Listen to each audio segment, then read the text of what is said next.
Hello everybody, this is Peter Baumann speaking. I'm going to report about ongoing work on OAPI coverages in OGC. Where did it come from? It started when OGC found out that OAPI-Common 2.0 was buggy, but the SIG was dissolved already. The follow-up group decided rather not fix it but start from scratch, and that has led to OGC API or OAPI. It's based on OpenAPI, an industry standard for describing RESTful web APIs. The spec development you can follow completely on GitHub for OAPI-Coverages, also for OAPI-Common and several other OAPIs under development. So what does it look like? OAPI-Common defines a canonical service structure defined by URLs and paths.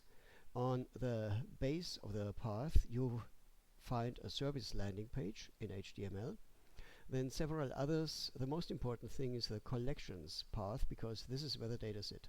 A collection actually can be seen as a feature set, as a coverage, tile set, map, or a mix of those.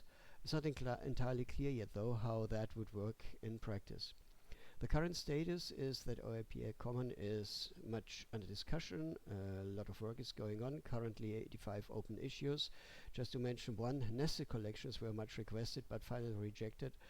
Also because URLs in YAML don't support that appropriately.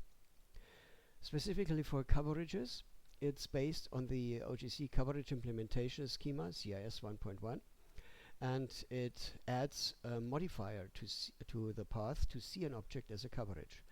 So /coverage would give you the coverage, like a WCS get coverage, and then you can pick components like domain set, range tab, etc. The encoding is done in one of the well-known formats. So you would add a parameter here, a query parameter, picking a particular format that you prefer.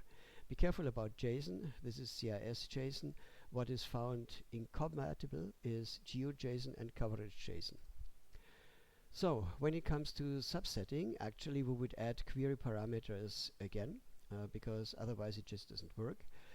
Option 1 is, as per OAPI features, use bbox in datetime. That has the well-known old access order issues, and it also doesn't allow slicing. Option 2, coming from WCS core, allows that. You can do trim and slice in any number of dimensions, and it also doesn't have an access order problem. This is about the core of the OAPI coverages, and extensions are planned already. CRS is under consideration, and also WCPS. So, what's my opinion on that? Watching the game and participating actively. Pro, it's uniform across the different web services of OGC, so what OAPI-Common wanted to be once. The con, on the other hand, it's only a subset of OGC standards. So, for example, there is no SOS in and no weather on the web, so we might see surprises. Pro, it's defining by coding. So, the code is written to see whether it works, and so we see whether it works indeed. On the downside, there is a generally lax description and hand-waving style often, so that's even not for the team entirely clear what a particular statement would really mean.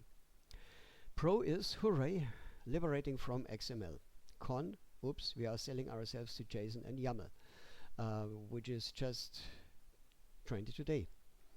Another pro is that it uses HTTP widely and makes deep use of various web RFCs defining behavior applications like link types. On the downside, this obviously involves a substantial learning curve for users and developers. Pro, it clearly uses CIS 1.1, a proven stable specification, and more starts copying WCS. That means actually it allows implementing OAPI coverages as facade to WCS. The con, but it's not always exactly compatible, so there are nitty-gritty details where deviations may occur. So altogether, OAPI coverages can be called, it's an open API, URL-centric syntax for CIS 1.1 based coverage services.